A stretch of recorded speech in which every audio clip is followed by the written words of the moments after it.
Hello, everyone. Hello, and welcome to the Brooklyn Rail's 1190th New Social Environment. I'm Chloe Stagaman, Director of Programs here at the Rail, and I have the extreme privilege of being your MC today for a conversation featuring Renée Green and Nora M. Alter. And now I'll introduce Renée and Nora. Renée Green was born in Cleveland in 1959. In her multidisciplinary practice, she draws on minimal and conceptual traditions, as well as myriad literary, philosophical, and historical sources to examine perception and memory with consideration of sight and time. A prolific writer, Green has written essays and fiction for magazines and journals such as Collapse, October, Texte, Kunst, and Transition. She's the author of Other Planes of There, Selected Writings, and the editor of Negotiations in the Contact Zone. Green is a professor at the Art, Culture, and Technology Program, School of Architecture and Planning at Massachusetts Institute of Technology in Cambridge. And our host today, Nora M. Alter, is a scholar of comparative film and media arts at Temple University. She has published numerous essays on cultural and visual studies, contemporary art, and sound studies. Alter has written on a wide range of contemporary artists and filmmakers, including, of course, Renée Green, John Acumpra, Stan Douglas, Isaac Julian, and Hito Steyerl. And with that, I am going to pass it over to Nora to get us started. Okay, thank you, Chloe, and thank you for everyone at Brooklyn Rail, Maggie, Ty, just for helping support this. And a big congratulations, Renée, to the show at DIA. The exhibition looks wonderful. Thank And you, Nora. Thank you. it's nice to be in conversation with you Oh again. yeah, it's great. Super exciting. Thank you, Brooklyn Rail, for putting us together. It was a surprise, a very happy surprise. And so yeah, it's great that we're going to be in conversation again. Yeah, we've done this before. So in a way, let's begin again our conversations. So I wanted to start with something you wrote, a little quotation, and maybe you can respond to it because this was, I think you wrote this back in 2016 or 17 about the essay. And so at one point, you ask a question and you answer it. You say, "What has been specific and distinctive about my way of working?" My answer, schematically, a way of consistently combining the spaces, the architectures, colors, and the moving images and sonic circulations and constructions, objects, and things. Yet there is an excess that seeps out of the schematic, and it is this created tension space, interval, break, and interstice that I would like to probe. So I'm wondering if you can comment a little bit about that, because I think that so much of your work is bringing together these elements. And from my perspective, on the one hand, there's so much control and it's very schematized, but yet there is something that's seeping out. There is something in the interstices, in between the various elements that are at play.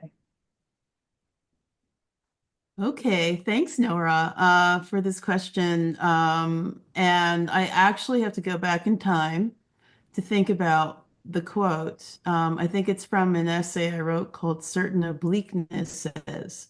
And that was from around 2016. And in that instance, I was thinking about a particular project I had just completed that was at the Schindler House in Los Angeles. And it involved a number of different elements and media and spaces. And I use all of these things in different ways through time in different projects.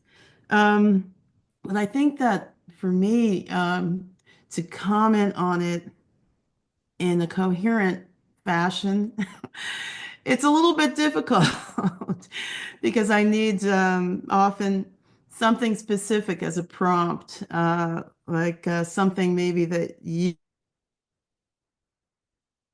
observed, and then I can respond to maybe in a different way Okay, because sure. yes, it is schematic, and all of these things, and there are always things seeping out. But I think what I'm really curious about at this point, I think partly having just completed getting the beacon work up is how other people respond in the space and to the different elements and all of that. Okay, I mean, I guess what made me pick out that quote was thinking about the Dia Beacon show and the way it is organized that one really does see all those elements so well. And the colors, the space poems, the beaches. I mean, the way everything sort of is put into a constellation, which is directly related. Each element, let's call it, or particle, is somehow related to the other one. And I was thinking that in some of, when I was going through some of the catalogs, you often have these diagrams, right? These elaborate diagrams with circles and connections and lines intersecting. And I can almost see those imaginary lines as you must have been planning with Jordan how to install this amazing sort of exhibition and the size of it. And how to bring, I was really interested in the way the colors were working. So I'm wondering if you could talk a little bit about colors because color has been in your work for so long. And at one point, maybe it's in referencing, I'm trying to think what I was reading, but where you actually talk about color, you were trying to evoke the color of your childhood at some point for a different piece, maybe partially varied. And it was in one of the interviews. So this image, maybe it's a good jumping off point to be able to respond to those questions and points that you mentioned, Nora. And so this view is of the entrance to both of the spaces that you face before entering into the space. And so yes. I was wondering if there was I'm not sure how I mean, it's interesting because it's in the central two corridors of the space. And so there are different ways in which it's possible to enter. And I was curious as to how you came in because you will have a different experience depending on where you entered. And also you can choose which side you enter into the space. So, I mean, a lot of my decisions had to do with, first of all, choosing this space. I was very excited by it and imagined how it could be used for the exhibition. And so I spent a lot of time visiting during the years the space and trying to imagine it and walking and moving through the space, looking at both sides through the different entrances and exits. So I was just wondering for you coming in, I don't know. I mean, I guess that's an interesting point because that leads me to maybe to return back to that initial citation quotation from you where you talk about excess or leakage and elsewhere you talk about how important relationship is of the spectator or participant or viewer with your work. And that is something that cannot be controlled. So maybe that is a little bit where leakage or seeping and meaning is coming out. I actually came in through the left-hand side or my left, screen left, and then walked through all the way down one side and then walked into the next side and walked all the way back up and around and did that circle several times. Then I kind of zigzagged about spending more time with individual pieces, and going then into some of the beaches and seeing what was happening there. I was just really struck by the space, by the openness of the space, and how you manage to both to fill it, but not to make it too full, and not to make it too empty either. And just in those choices, of which works that you exhibited over the course of your career. I also was very impressed by the space poems. You've been making them for almost 20 years now, right? Since 2007. Yeah, that's almost, unfortunately, that's almost 20 years now. Yes. And so I've seen them installed on the walls and sometimes as they're hanging now.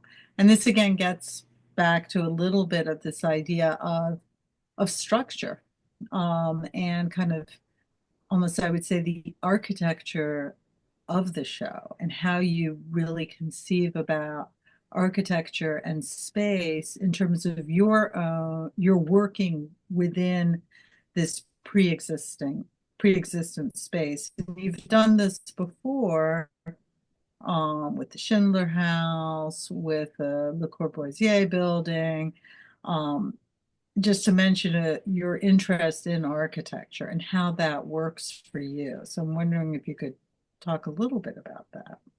Hmm. Okay, well, I guess, I mean, in terms of thinking about exhibition, it's always somewhere. It's always in space.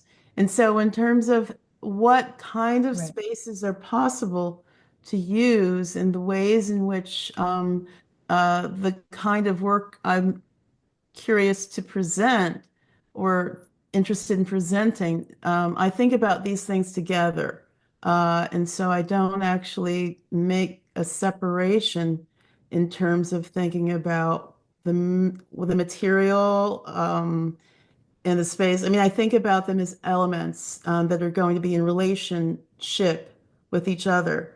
And so in this instance, I mean, it took a while to work out the contents of what this show would contain. But in conversation with Jordan, we were talking about specific aspects of some of the early works that I'd made, and I had mentioned that I had, or maybe he had mentioned, or maybe we just spoke about it together. I don't remember the sequence, but we talked about the color works because these color paintings, for example, they'd never been presented together, and works that were made in the early 1990s. That was something that was of interest to think about, and then to also think about the trajectories to the present. And so the exhibition or the commission that we discussed was something that had to do with not a survey, but something that was capable of engaging with earlier works and also with current works, and then the kind of uh, travel in between of what kinds of things were made. So this was it's been a really interesting process to actually have access again with some of these earlier works and to be able to think about them again and to think about this other moment.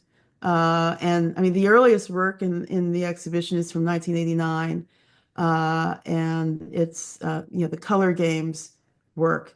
And yeah, I mean, this whole process has been really gradual in terms of being able to, almost like a puzzle, piecing things together. And even the installation process was also like piecing together a puzzle, and with all of these different elements, and each seeming to need something like a very specific location that would allow it to be in some kind of dialogue or relation with the other elements. But it took a really long time actually to position each thing. And Jordan was very involved in this conversation and the process of thinking about the relationship about each one of the different elements. I had different proposals for how they could be based on my model that I'd been working with. And so I had made a miniature version of the space and the elements and everything that was playing with compared to a dollhouse, someone said when they saw it. But yeah, so it's the whole process though. It has a whole like emotional weight, I would say, in terms of revisiting earlier works that I actually hadn't seen since they were made, because many of those works were exhibited and later sold in Europe. And I didn't have access to them. And they were, yeah, in different collections in different countries. There, one work was in the United States, and but I really haven't seen them again. I mean, only on exception have I seen any of these works. And so, yeah, but it's it's not a retrospective either. And I really like the Right. way Jordan was calling it fiercely. What was the expression? It's like it's not chronological. It's chronologically defiant. I really like that the way that he was describing it. And so what we're looking at here, this is actually an image from the secession, from the exhibition that was there. And I don't think you saw that one, right, Nora? This was back in 1999, Right. This was in Vienna. Yeah. Vienna. Yeah. Yeah, and so this is there. And so I guess we have these images in part because the space of the secession was a rectangular, is like a white box. It's like one of the first ones, and used as a contemporary exhibition space. And it was altered to be made into a labyrinth. Maybe we could look at that image. Okay, so this goes back to what you were saying in the beginning, Nora, Right. about the drawings and of like the schematic graphics in terms of dealing with the space. And so those are like has my drawing of the way the walls could exist in the labyrinth. And then there's another image of the 3D model, if we could have it. Thanks. And so this is what it's similar. It's a bit similar to what I was doing with the Dia Beacon also.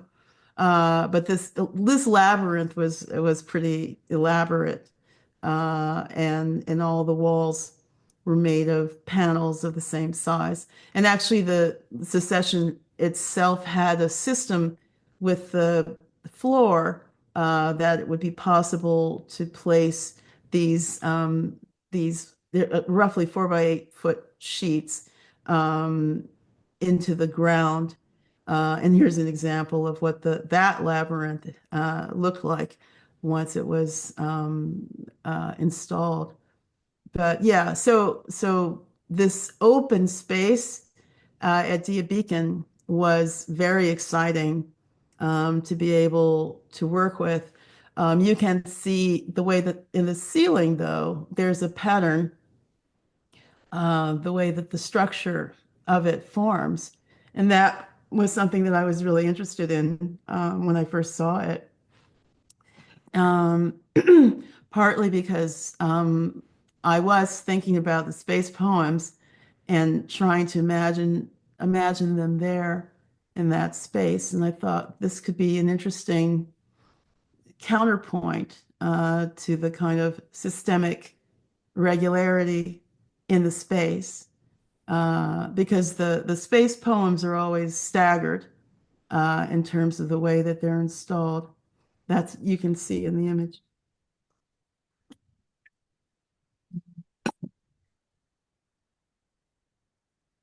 Okay. So speaking about, I mean, I am really struck about the openness of the space, and I think that works as this, what was the word? Chronological defiance. Yeah, chronologically defiant. Defiant. Because it does allow for, I mean, as opposed to the labyrinthian model, which I think was in the Tapies Foundation, which I did see. Right. There Um, was a kind of, yeah, I that yeah, was that exhibition at the Tapies Foundation, the Shadows and Signals, uh, that Soros y Señales, that exhibition took place after the secession mhm, exhibition. right. Mhm.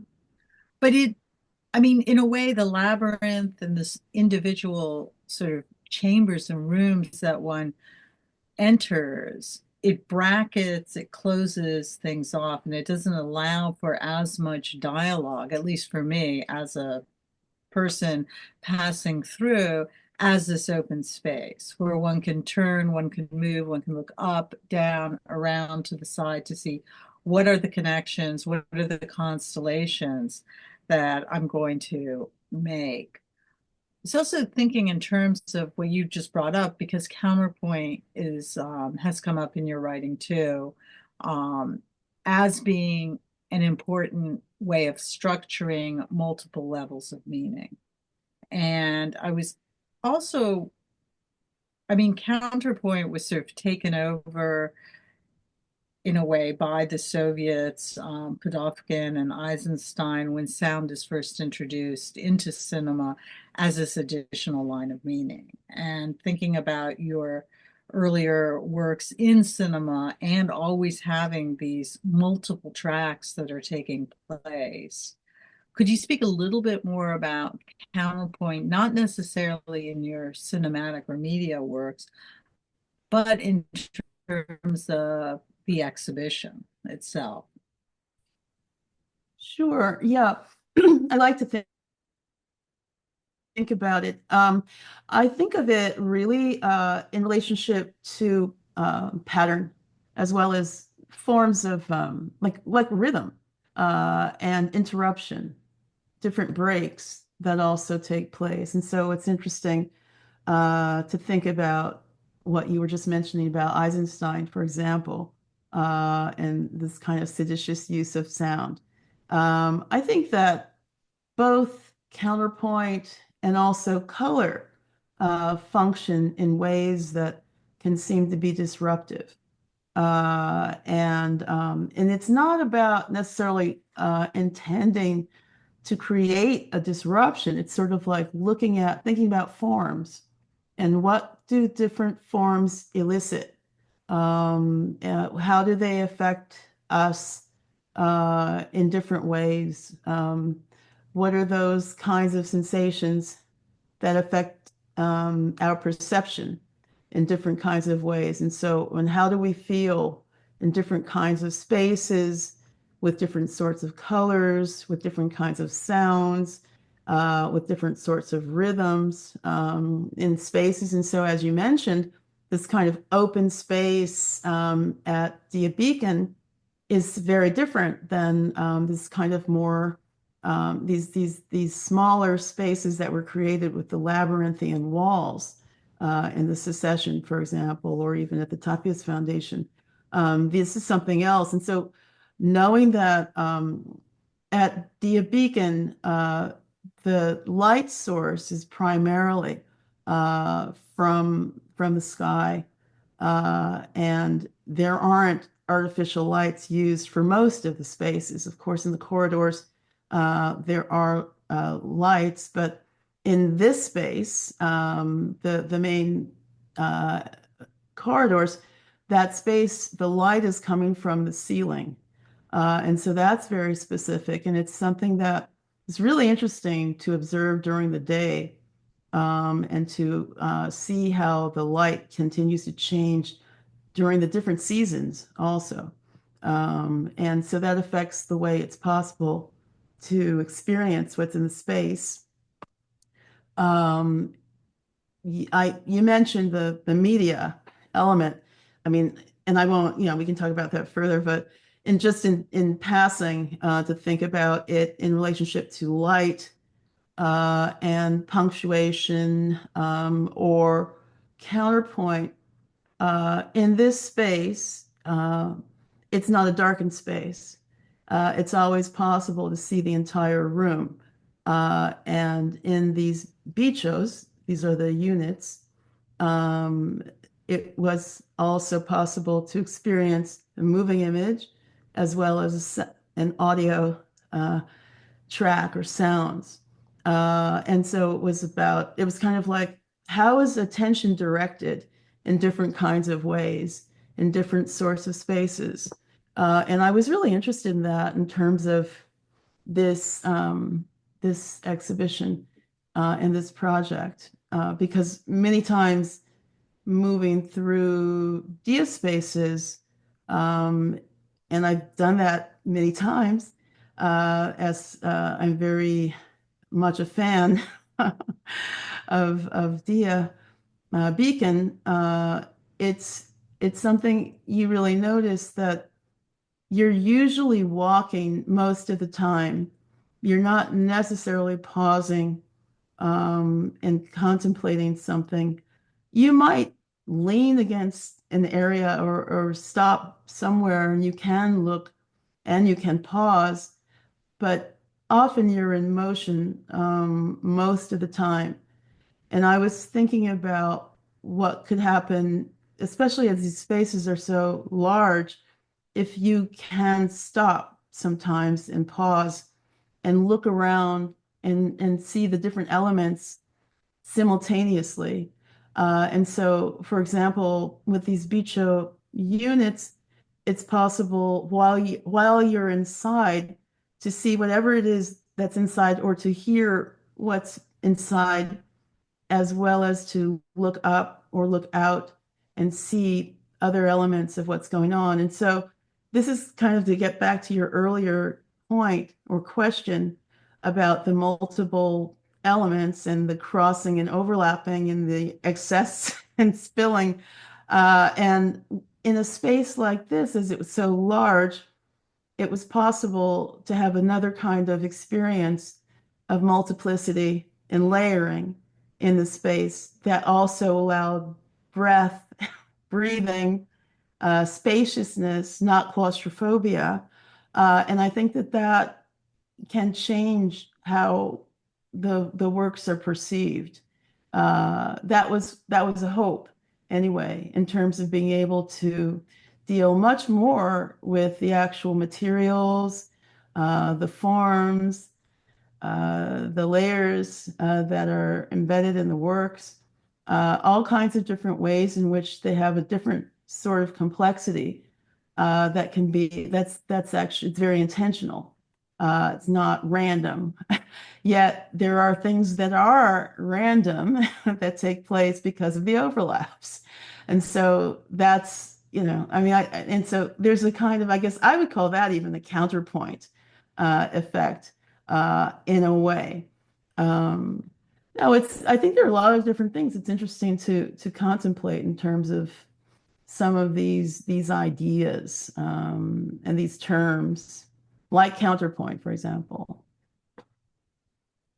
Yeah, I mean, it also makes me, probably because I'm coming more from a filmic background, to think about montage and montage as a construction method. And again, going back to the Soviets, with montage being these bricks. I mean, as Vertov calls them, building bricks, right? And out of a set of bricks, you can make a school, you can make a hospital, you can make a house, you can do it's all in the placement of each individual brick or shot, similar to a film. So it makes me think about all these different pieces and elements, which are being brought together across sort of time and space. As you said, many of them haven't been exhibited, haven't been all exhibited together, and then this new structure that you are making out of all of these elements in this exhibition. Does that make Yes. sense? Yeah, no, it totally makes sense. And I think about it often because thinking about, for example, the film Sense by Eisenstein. It's even something that I like very much a diagram, just to Mhm. think about drawings also, and diagrammatic arrangements. Um, what appears there in the book, in the version that I have anyway, it's got this kind of double page spread, which I usually show to students in the synchronizations of senses class that I teach, just to think about the crossing of all of the layers when composing. And so montage fits into that in terms of the image aspect, but there's also the sound, there's the text, there are all of the different layers that you can visualize in this kind of diagram. And so I would say that a lot of thinking about the way that I work in space is related to that. It is it's a composing in space and also of the different elements like the sound and the images, the moving images, but also the objects, their placement. And then how is it? It's as if the entire space is like it's a place for composition, for composing, and so is place for montage between all of the different kinds of elements that are in the space. So yeah, I mean, I think I'm interested in these kinds of ways of perceiving in conjunction and also perceiving complexity in ways that you can look at the individual elements, but you can also engage with what happens when things are in next to each other and overlapping. And so, because there is this reading element also that's apparent with the language that's going throughout all of the different parts in the spaces. So We're going to get to that in a minute, the reading, but we're talking about the elements. I mean, it also brought to mind the image, not the image, the application or the procedure of a kaleidoscope, and that kind of trope of a kaleidoscope as a way of thinking, of organizing thought, of organizing images. The kaleidoscope was very important for Max Spence in his writings about the essay. But I know that it's been important for you, as you cite in one of your pieces on Gilles Deleuze from 2011, and it's possible to get that slide up, that image. That would be great. And so obviously you've thought about the kaleidoscope as well. So can you speak a little bit about that while we look for yes, yeah, sure. Yeah, I think about that too. I like to think about all of these different kinds of lens-based forms, and what happens depending on what kind of way you might be looking through something. And so the kaleidoscope is super interesting in terms of thinking about all of these different particles and ways via turning how forms are composed, what happens. And it's like uh, I like what I was saying before about the montage. Oh, there it is. That's the print. Statements resemble dreams and are transformed as in a kaleidoscope. And so yeah, that's a print from 2011 that I made, and it's called Gilles Deleuze. So that's a kind of, for me, a kind of portrait, Gilles Deleuze, and yeah. So, but yeah, it has the reference to the code that you would see, for broadcast, and but I think if you think of like particles and all of these different sorts of elements uh, circling in a space and then being fixed for a moment when there's a moment of stillness, and then they're configured in some way, and then they shift again, because as you turn them again.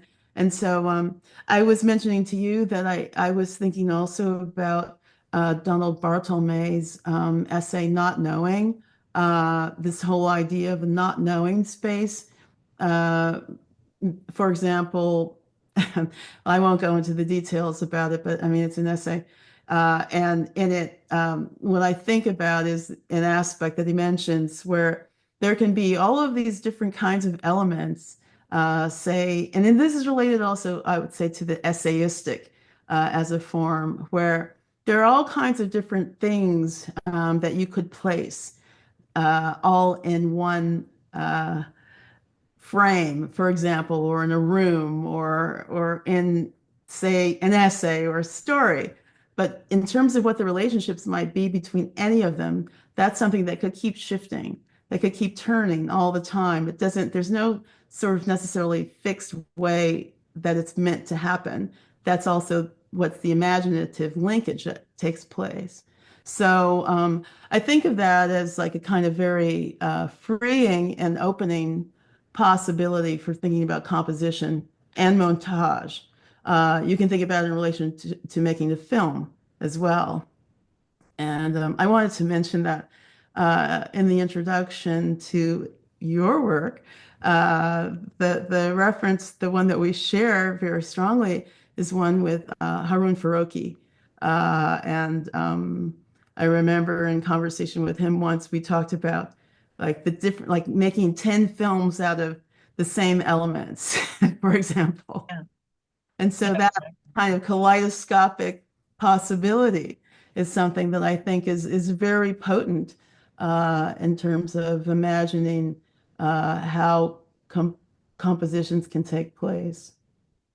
Yeah, and now particularly with the access to images, sounds, the easy access through the internet, right? So it allows practitioners to be able to play around with these archival um, bits and pieces, fragments, and put things together in interesting and productive way, which might even go back to sampling, again, to an earlier musical structure or form. I really like what you were just saying also about movement, right? And this idea of dynamics, it's always has to be in movement. Nothing is ever static, right? It's just going to keep, it's moving through time, um, which connects to migrations, right? In these mediatic migrations or your cinematic migrations, but it's also migrations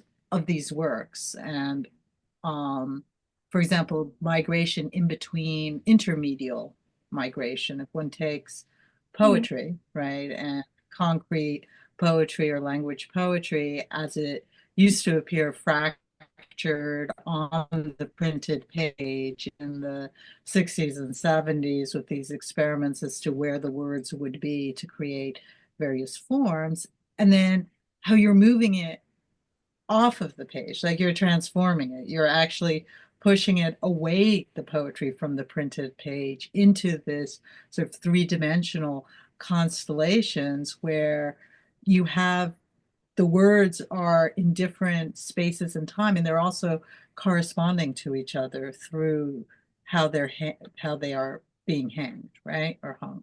Yes, yeah, yeah. So yeah, I'm doing that in different ways. I mean, this image here, for example, is in the corridor. That's at the Mhm. back of the space, actually, of the two spaces that we were looking at previously.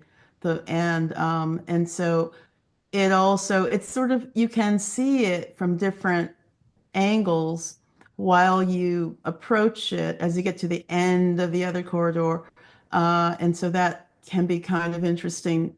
The combinations of what you can see in the space as you walk. And so there's the Gerhard Richter room, which is sort of in between some of those doorways that you can see in this image. And then this is a silhouette wall work that's around the corner. But these are imaginary place names. And when you enter into one of the spaces, there is one of the media beat shows in which you can watch a film, which is called Elsewhere question mark. And it presents, there's an image from a screenshot, and there's sound that you hear in the corridor that's a whispering sound of the different names. And then when you watch the film, it has a moving title of all of them, and then everything is color coded. So the color references they come back again and again in different kinds of ways. But yeah, that's so there are a lot of different levels of engagement in terms of what what you might perceive or what might be possible to connect to something else. Right.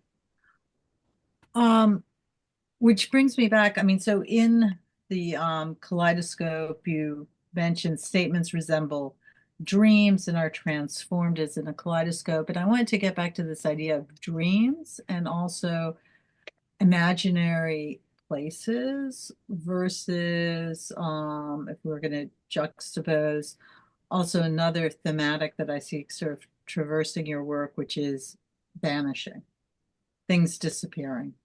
We can call it entropy. We can just say vanished histories, what no longer exists anymore. So the vanished gardens, the ephemeral, and then the imaginary, the dream, the sort of reconstituting perhaps some of these spaces in another dimension, as it were.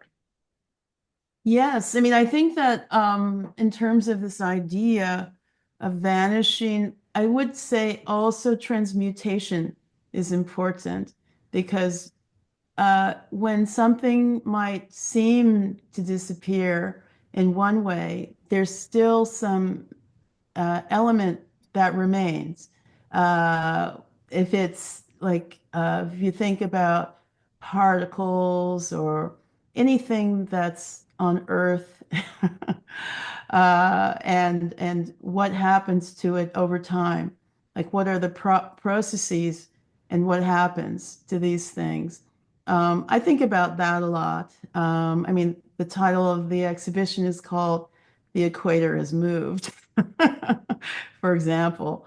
And so to get back to thinking more about matter and minerals, geology, geographies, as a kind of graphic depiction of some imagined ways of perceiving, even if they're measured. There are a lot of things that the vanishing and the ephemeral and the dreamlike aspects are things that are all kind of intersecting. So, for example, the enamel plates that are part of the exhibition are all the names of those are vanished gardens, and they're juxtaposed with um, the names of those who made maps for through like a 2,000-year period. So I'm constantly thinking about time and its duration. And so the ways that something might seem to be vanished occur within this expanse of time. And so these are kind of ongoing things. I think even excess, that's the name of one of the works, one of the films, is also kind of related to what can vanish and reappear in a different format. For example, and in that instance, it's thinking about Hollis Frampton in and his Magellan serial film project. So things that have to do very much with dreams, imaginings, wishes that could or may exist, and the ways in which they are transmuted, or maybe they shift, or they don't happen in the way that was originally imagined, and then they reappear in another form. And so that actually, the William Morris print kind of relates to that idea of things that are imagined or dreamed, but aren't realized in any one person's existence, but they might need to be realized by other people at a different time, but it's always going to be in a different way, even if they're the same supposed things. So yeah, it's like kind of like circular. Mhm. That's really interesting.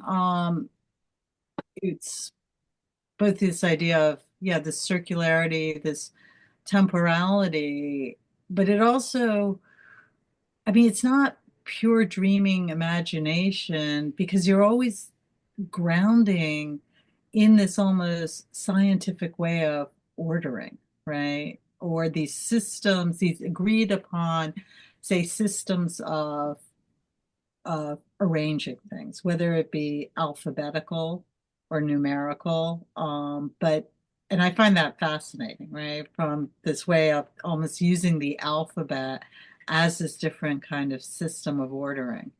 But the, Yeah. but Yeah.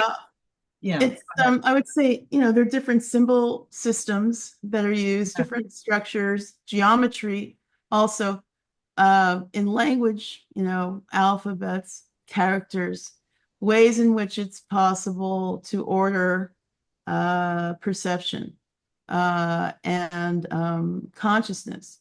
And so within those, there always are different kinds of forms and systems and patterns that repeat or break in different ways. And so I'm continually interested in that. So yeah. um, yeah, and like the equator has moved. I mean, it's such an open statement because again, it's getting back to this idea of the scientific explorations, right? And seeing the almost arbitrariness of which givens in science are postulated, right? But now it has moved because we realize, well, the equator isn't really where it was determined to be. Probably this is a little bit haphazard, but for so many years it was determined to be that way. Or like time itself, this establishment of Greenwich Mean Time. Why Greenwich Mean Time? Um, and I find that a lot of your work is just kind of questioning those givens, and the scientific givens, but also relying on some, as you say, symbols as a way of producing order in your own pieces. Yeah, I mean, it's kind of like, I guess, just thinking about different cultures throughout time, all around the world, the ways in which people try to figure out, well, where are they? What is their position on Earth? How is it? What happens, once you're born? It's like, where are you? What are you? What are you doing wherever it is? And so, I mean, these are really basic questions that are have been faced for eons, and also in terms of just imagining forms of survival. How do they exist? Just, through time, through a day. What is it that they require or they would need to do? Um, Thinking about migrations, that's also another aspect of imagining movement and time, especially with the earth. And given, thinking about very, very, very long durations on Earth and what happens to the Earth itself over time, and also what's speculated in terms of how different histories could be written about time, and investigations, scientific investigations, but also the disagreements around those as well, like with plate tectonics, for example. That was one I was referencing in terms of thinking about the equator has moved. And so with all of the climate relations and thinking about these things, when looking at millions of years and thinking about time in these ways, very interesting questions still unresolved continue to emerge. And so, yeah, it's just, I find these things really fascinating and just kind of endlessly possible to probe. So, Yeah, I mean, also, so maybe since we're talking about migrations a little bit, and just the idea of traveling through time, um, and the mobilization of texts and works through time, what happens as they move through time. So you've now been making work for many decades and have been exhibiting works, some of them new, some of them have been exhibited before. What changes and what has changed in your idea of traveling? And let's say in this, okay, we can call it, since the screen is up, of Camino or road, in this road of your practice. well, I mean, I guess I just think about it really in relationship to life, lifetime, spanning life. And so, for example, this novel, Camino Road, it's really based on adolescence, young adulthood. And I think of it as something that might actually continue beyond this particular novel into other forms. But this is a road novel in a way. It's something, I guess, I don't know. I don't have like I don't think about travel, how to say it. Um, it's not something that I think about so separately from anything else, meaning that I think of it as something that takes place every day in the most basic ways, but also in terms of what has been possible to do in terms of perceiving being alive and what kinds of necessities were needed to continue working and living. Travel has been in, has entered in, and it's sure I have an interest in it, but I'm not. How to describe it? It's sort of like I'm interested in it, but it's something that's very interwoven into my existence. And meaning in terms of a very thinking about really long stretches of time before I was born, uh, what were the travels that were needed by those, relations who preceded me? And how does that affect the present and ways of existing. And so, yeah, there's that. And then there's also just like being curious, curious about different places and different possibilities and ways of being able to live. And so travel is really part of living, uh, to be able to find a way to live. And so maybe it sounds, I remember having discussions about it some time ago. People would ask me, like, for example, at the Whitney Independent Study Program, oh, how is it you're able to travel or whatever? I think that actually everybody considers like how are they able to live and try to figure out how do they do that? And sometimes that involves travel. And I think that that's very broad and open when I say it in that way. But I think looking at people's individual lives, it's very interesting to examine what travel has entailed, whether it was for their parents, for their any predecessors, and whether they could stay where they were. That's a rarity, in my view, to be able to remain in a place. It's hard to even imagine that, that as a possibility. It's almost, it's kind of incredible. So yeah, there's so many conditions and circumstances that affect how it is possible for us to live. So travel comes in that sense.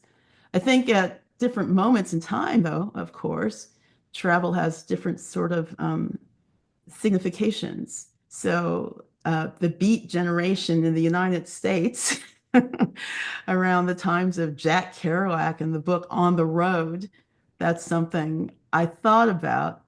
I thought about it as something that existed before I was born. And so for the character in this novel who's writing, or the time period is really the late 1970s, moving into the early 1980s, it's interesting to think about that character. And it's possible to think about that character now. How can you think about that now? The book itself was written in the 1990s, 1994. It was published originally, and it's been reprinted, which is really very nice, by Primary Information. But yeah, travel, it runs throughout all of the work that I've made. The first exhibition I made in a museum was called World Tour. So that was in Mocha in Los Angeles. So travel, yes. Always something to return to.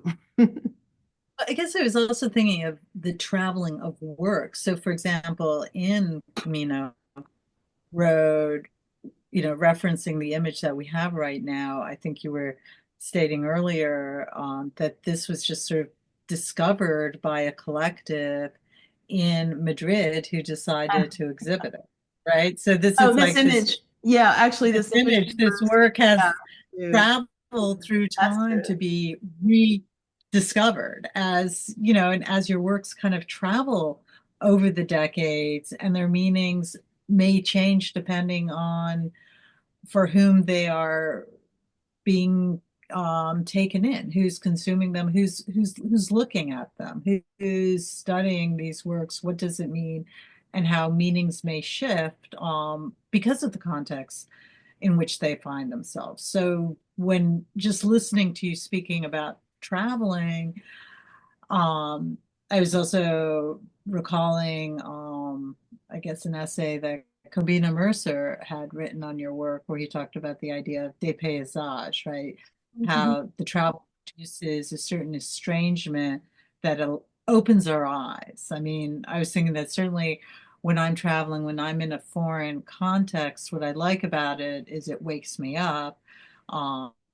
That even in a different language, something like a shampoo bottle can seem fascinating as I am trying to determine, what are the ingredients? I mean, the most banal is made strange in a way.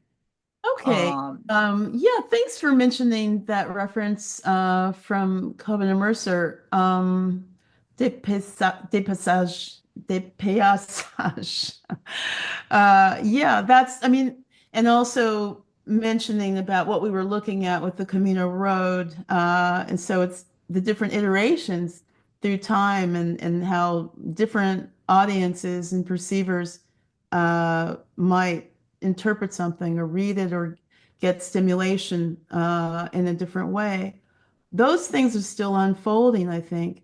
What was sparked, I think, from the essay by Coven, I revisited it. I've been thinking about it, and I think that even in terms of thinking about our own genealogies, for example, that's something that maybe that's affecting how we feel in the world, and that maybe it's something that there might be a lot of unknown elements there, and ways of being in the world, and also the mysteries of, what has been your background, uh, as well as things that might be perhaps known and buried partially.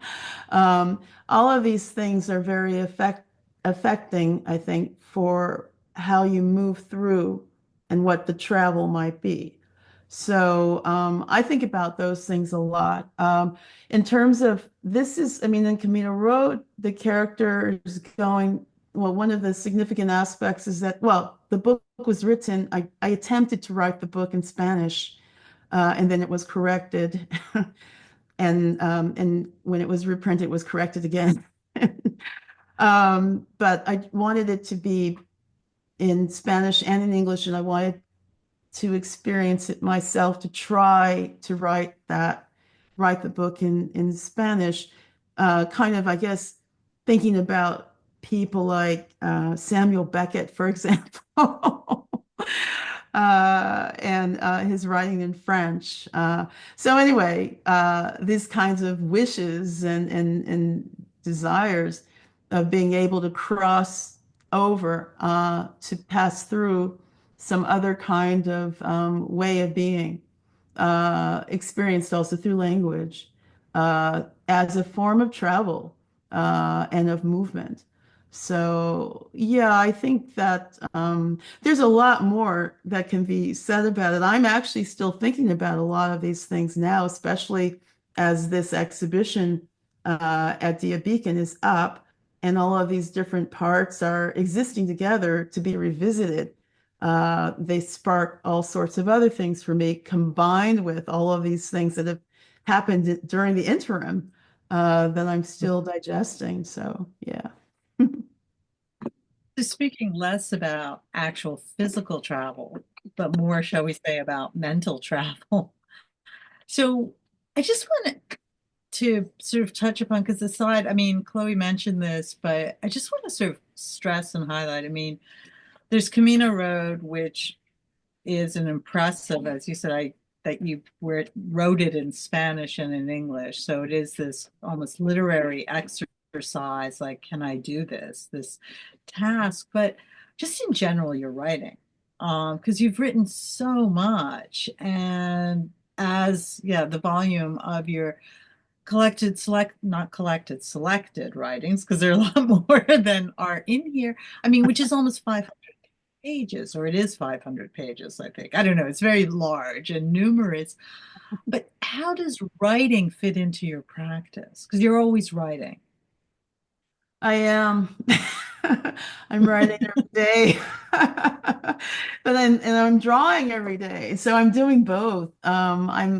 It's it's all intertwined, in terms of how I'm perceiving the world and living. So language and the images and the sounds, they're all crossing, for me. And then I think it's for this exhibition's been interesting, to make, this commission, partly because it's been interesting to see the different forms, and to revisit them as well, like these earlier forms, with painting, and but it's like very tactile, and handmade, different aspects of it. And so even the handling of the language with the rubber stamping, all of these kinds of things, it's sort of like reminds me of the interconnectedness of these different approaches, how I try to deal with them at different moments. And I continue, and with the space poems as well. But Do you write by I can revisit them too, it's not as if, once you've made something, it's dead. It doesn't mean that you don't come back to making things and related ways, or that you might do something again, or it's just like this kind of constant possibility of approaches depending on what your frame of mind is at a particular time. Do you write by hand now? Yeah, I write by hand, and I use my computer a lot.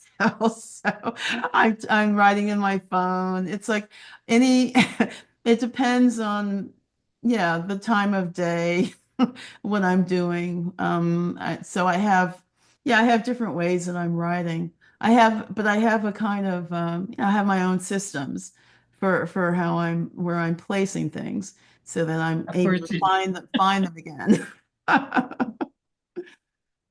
Um, and I mean, you said you're writing, you're drawing, but you're also reading a lot. Yeah, I'm reading. I would connect the reading, the drawing, and the writing together.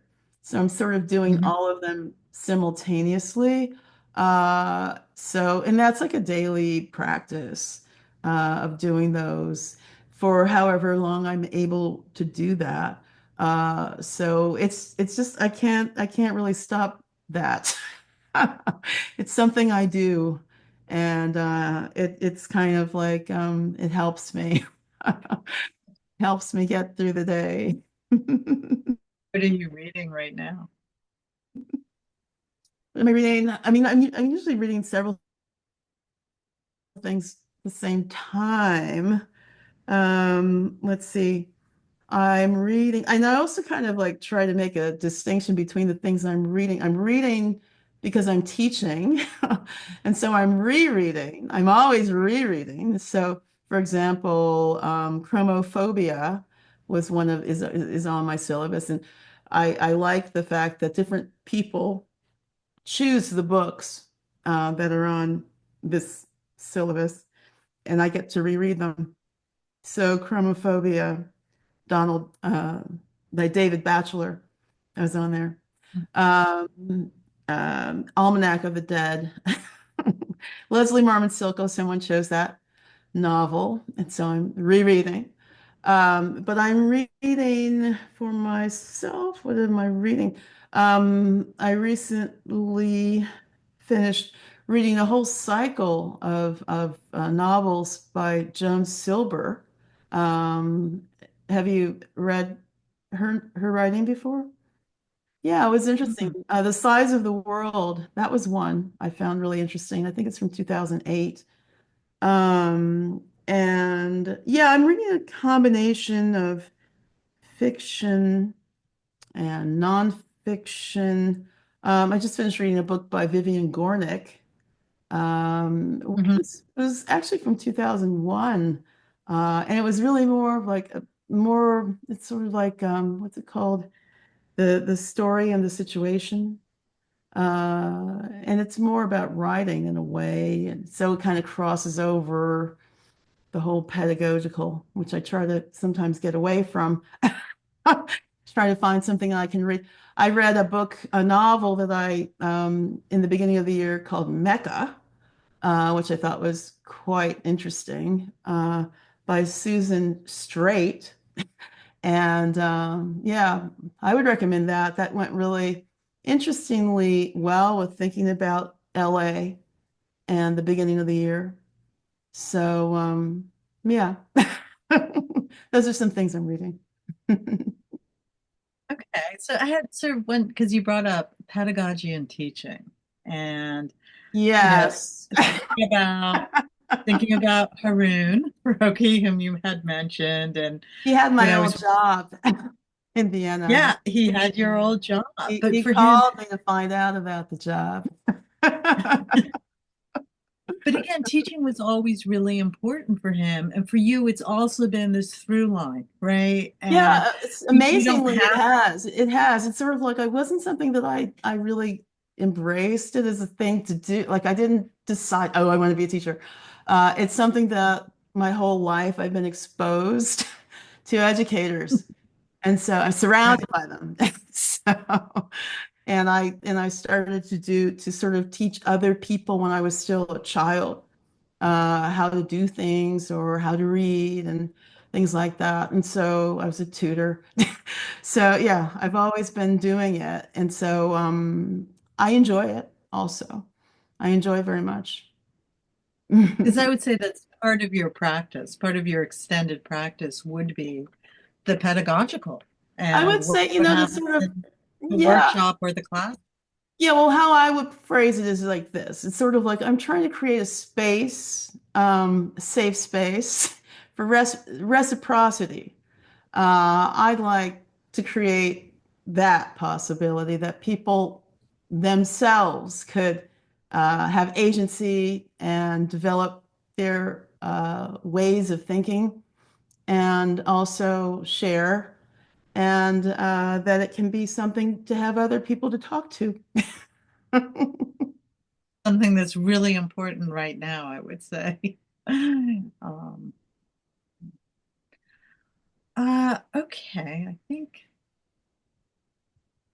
that may do. Okay, Nora. Okay, right. I mean, I think we've hit our limit, right? Thank Right. you so much, Nora and Renee. That this has been just an absolute pleasure to listen to. And thank you both so much. I know Renee has something to close us out with in terms of a reading, so I'll give Renee the microphone for that. Oh, okay, okay. Let's see if I can do this. Um, yes, this is from a space poem, and let's see. The pole of the earth has shifted, the equator has moved. I have tried to rescue from oblivion a subaltern horror, the vast contradictory library, whose vertical wildernesses of books run the incessant risk of changing into others that affirm, deny, and confuse everything like a delirious God. And that's it. Wow. Thank you so much for sharing that with us. That was a perfect way to conclude today. Thank you, Renee. Thank you, Nora. Thank you to Hannah and Javier and everyone at Dia and Renee's studio for preparations for today. Thank you as well, of course, to the Terra Foundation for American Art, who sponsor the New Social Environment Program and make conversations like this one possible. They also support our archive. And thank you all for tuning in today for this special makeup recorded conversation with Renee and Nora.